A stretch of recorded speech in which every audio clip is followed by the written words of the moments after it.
રાજકોટ ખાતે દિગંબર મુનિચર્યા અને આચાર્ય સુનિલ સાગરજી મહાસંઘનો વહેલી સવારે મંગલ પ્રવેશ થયો. સમગ્ર દિગંબર જૈન સમાજ તથા ધર્મપ્રેમી ભક્તજનો આ અવસરને લઈ ભારે ઉત્સાહ અને ઉલ્લાસમાં જોવા મળ્યા હતા. તેઓ સંપૂર્ણ નિગ્રંથ વ્રતનું પાલન કરતા નંગા પગે પદાવિહાર કરે છે.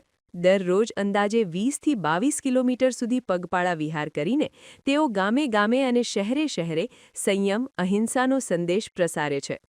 ઢોલ, નગારા અને અશ્વ સાથે ગુરુદેવનું રાજકોટ ખાતે ભવ્ય સ્વાગત કરવામાં આવ્યું હતું. સ્વાગત બાદ રાજકોટ ખાતે ગુરુદેવનું પ્રવચનનો લાભ સમગ્ર જૈન લોકોએ લીધો હતો.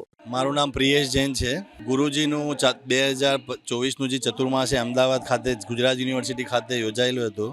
ગુજરાત પછી ગુરુદેવના સાનિધ્યમાં ઘોઘામાં પંચકલ્યાણ પ્રતિષ્ઠા થઈ હતી. ત્યાંથી મહારાજજી પાલીથાણા યાત્રા કરીને સિદ્ધ ક્ષેત્ર ગિરનારની યાત્રા और एक महीनाની શીતકાલીન વાતના પછી રાજકોટ સિટીમાં આજે પધાર્યા છે.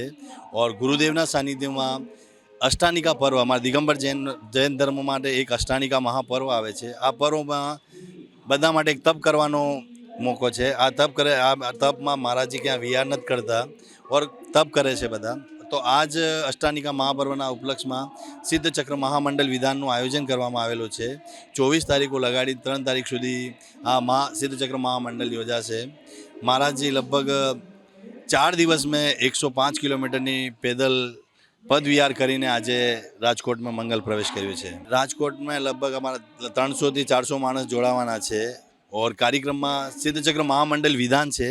વિધાન અંતર્ગત સવારે 7:30 વાગે શ્રીજીનું અભિષેક અને શાંતિધારા થશે. પછી દેવશાસ્ત્ર ગુરુની પૂજા થશે. પછી પૂજા પછી અમારો મહારાજજીનું પ્રવચન થશે. પછી મહારાજજીની આહારચર્યા થશે. और બપોરે 1 વાગ્યાથી સિદ્ધ ચક્ર મહામંડળ વિધાન થશે સાંજે 5 વાગ્યા સુધી.